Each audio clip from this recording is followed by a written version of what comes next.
Assalamualaikum and hi everyone.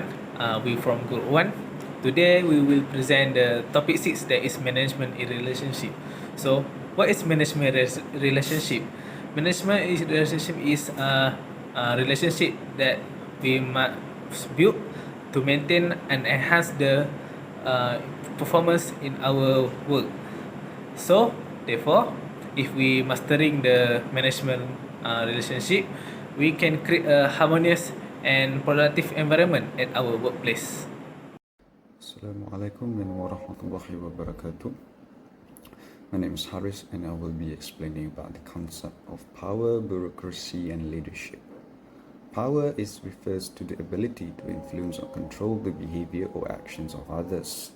It affects more than personal relationship as it shapes larger dynamics like social groups, professional organizations and governments.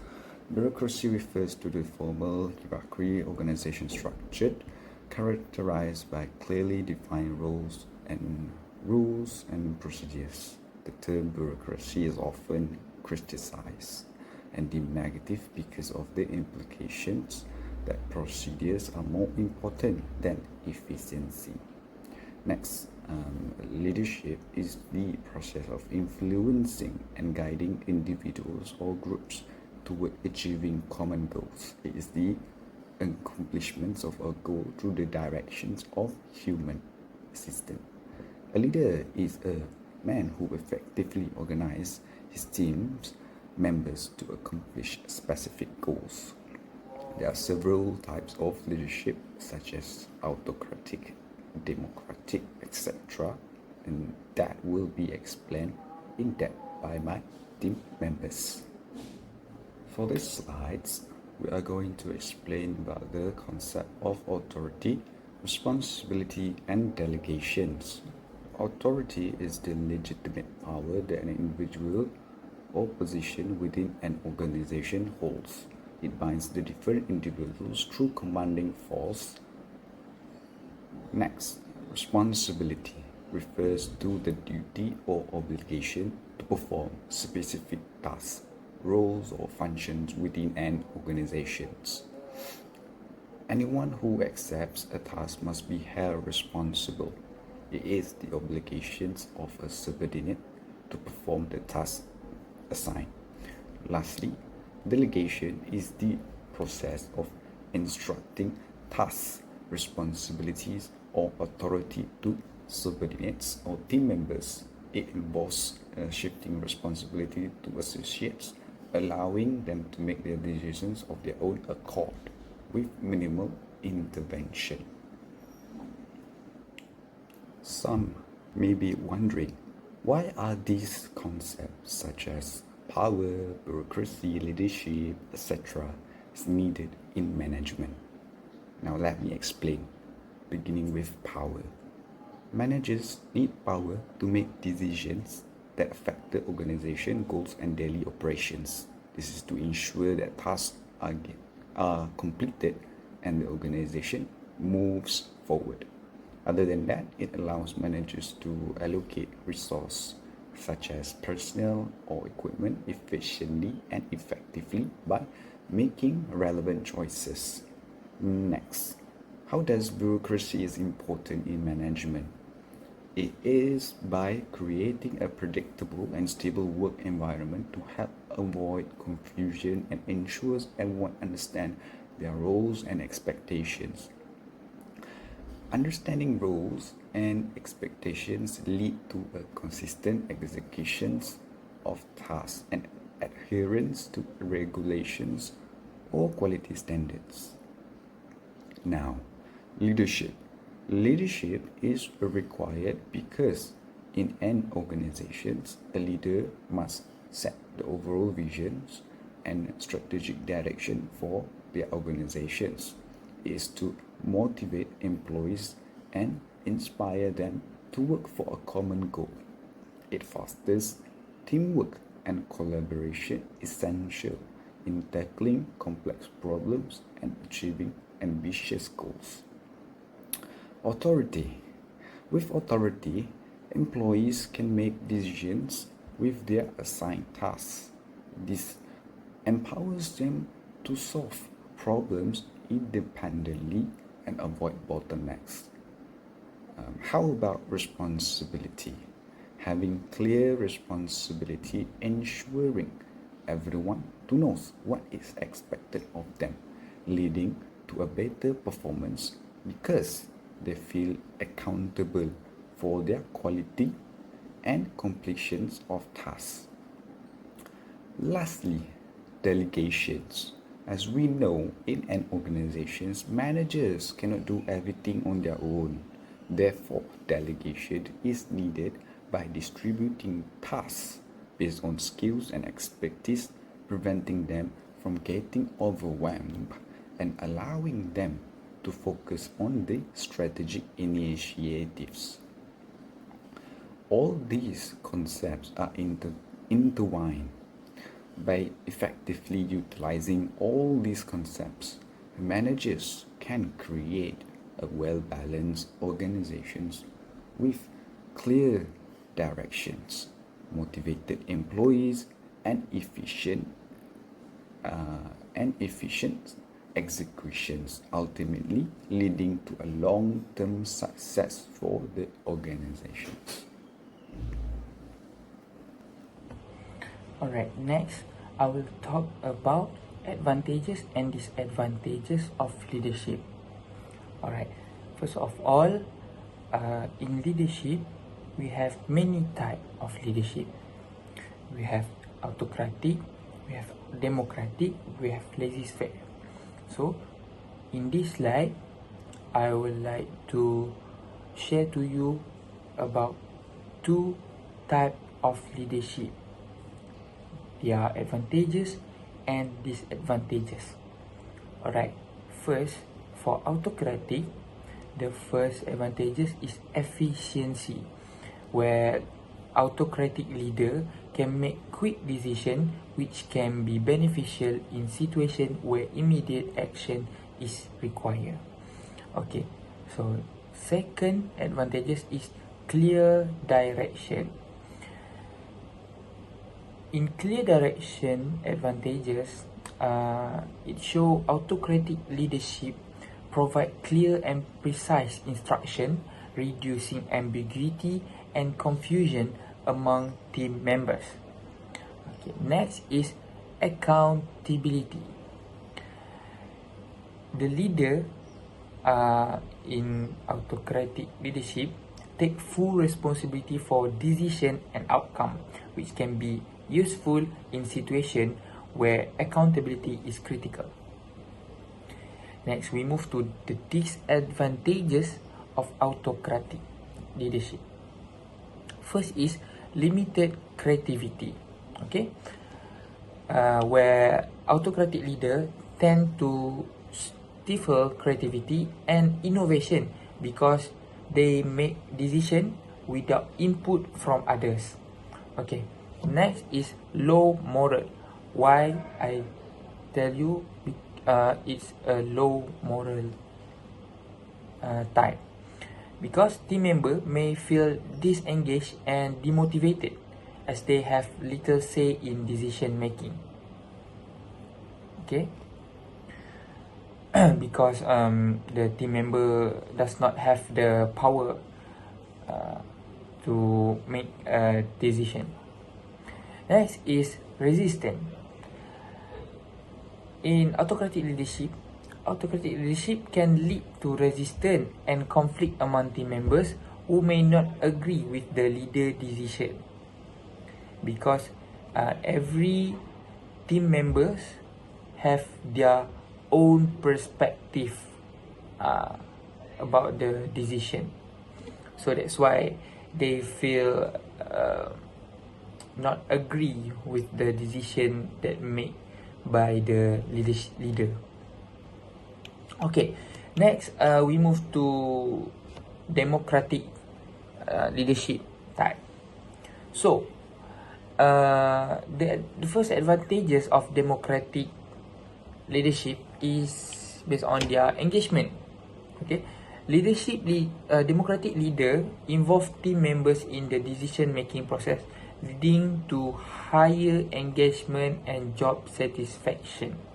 Okay, which mean to make the decision, not only the leader will came out with his decision only, but it will take other team member perspective too. Okay, so next is creativity. Team members are encouraged to contribute their ideas, fostering creativity and innovation. All the people in the company will share their idea, brainstorm their creativity and and so on. So next is team building. So democratic leadership can help build a cohesive and collaborative team as individuals feel their opinion are valued. Okay. Next, we move to the disadvantages. So, what is the disadvantages of democratic leadership? First is time consuming. Okay, the decision-making process can be slower as it involves input from multiple team members. So, to get the exact decision, it will take time because we want to hear every idea from the team members itself. So next is conflict. Okay, when everyone want to share their perspective, want to share their idea, want to share what they knew, the differences in opinion can lead to conflict or challenge in reaching a consensus. Okay, so the last disadvantages is ineffectiveness in crisis. So in urgent situation, democratic decision making may not be practical as it can take too long to gather input from everyone. Alright, that's all. Okay, let's move to the next slides. There is tool used to manage and control that have three categories. There is individuals, team, and group. Okay, for the individuals, the first tools that we use is performance appraisal system. This system is a process to set the expectation and provide feedback to elevate the individuals. Therefore, these tools can help individuals to understand their strength and area for improvement. Next is key performance indicator, that is KPI. We know that KPI is to measure and manage the individual performance against the organizational goals. The third one is feedback and coaching. If we have individuals have one-to-one coaching, it will provide guidance and help the individuals to develop their skills and careers. Next is individuals development plan. We create and follow the individual development plans that outline the goals to help the skill to improve the skill development and their career in advancement opportunities. Lastly is conflict resolution strategies.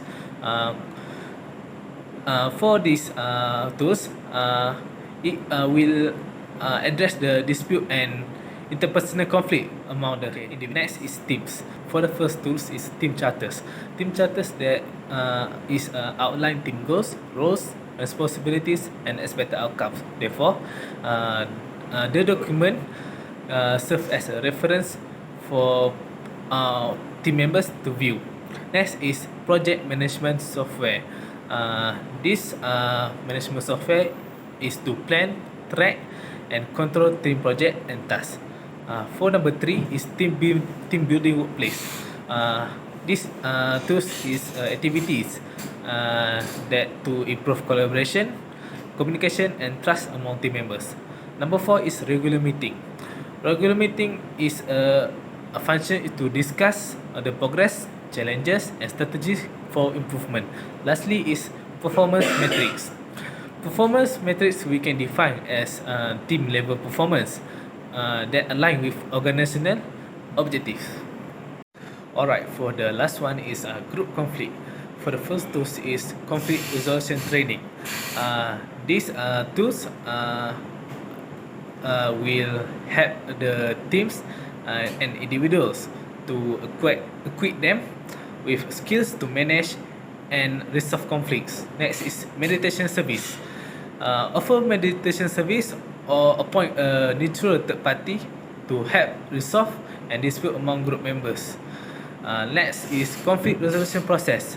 This is a process that guide step by step to be taken when conflict arise.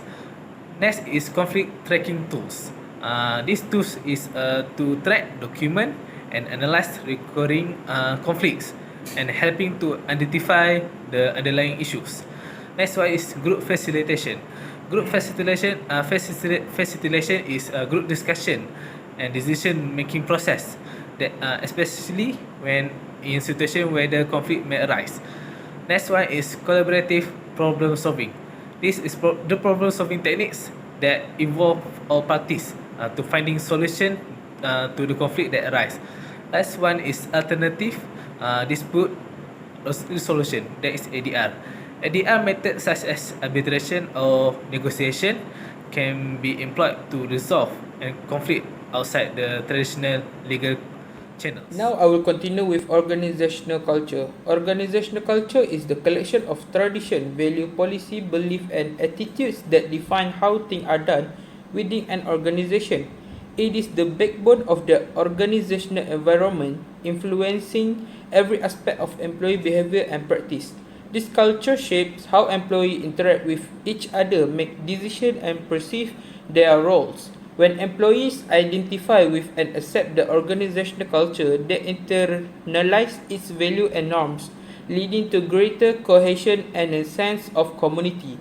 Ultimately, a strong organizational culture is integral to achieving strategic goals as it aligns employee motivation and performance with the organization objective. The same model of organizational culture identifies three distinct levels, which is artifact, exposed value, and basic underlying assumption. Artifacts are the visible and tangible aspect of culture, such as the physical layout of workspaces, dress code, and observable behavior. They are the most superficial level, can be easily observed, but may not fully reveal the deeper culture value. Next, exposed value represent the stated value and norms that an organization explicitly promotes. These include mission statement, formal policy, and declared strategies, guiding how employees are expected to approach tasks, make decisions, and solve problems. Exposed value reflect the organization's preferred way of operating and interacting. The deepest level, which is basic underlying assumption, consists of the deeply embedded beliefs that are often unconscious but profoundly influence perception, thought process, and behavior. These assumptions are learned response that become ingrained over time, forming the core of the culture and being the hardest to change. Understanding these three levels help in comprehensively grasping the complexity of organizational culture and its impact on the organization. A strong organizational culture brings numerous detailed benefits. Firstly, it boosts employee engagement and satisfaction by creating a sense of belonging and purpose, leading to higher motivation and commitment. This directly enhances productivity and performance as employees align with the organization mission and values. Moreover, such a culture helps in attracting and retaining top talent by offering a desirable work environment. It also fosters innovation and creativity by encouraging open communication and risk-taking, allowing new ideas to flourish. Adaptability is another crucial benefit, as a flexible culture equips the organization to handle change and external shifts effectively, ensuring long-term success. Ethical behavior is promoted through clear expectation and ingrained value, building trust and a positive reputation. Focusing on customer satisfaction leads to higher loyalty as employees strive to provide excellent service. Decision-making becomes more consistent and aligned with organizational value, maintaining strategic focus. Furthermore, a culture that emphasizes teamwork and collaboration breaks down silos and enhances cross-functional work, leading to better problem-solving and project outcome. Lastly, a positive culture contributes significantly to the organization brand image, enhancing its reputation and identity in the market. These benefits collectively contribute to the overall success and sustainability of the organization. Alright, for the conclusion, if we master the management in relationship, we can enhance the communication and collaboration to we can strengthen the bonds and drive collective of success. Therefore, by creating a positive vibes or supportive environment at our place, we can achieve the goals organizational at the higher point.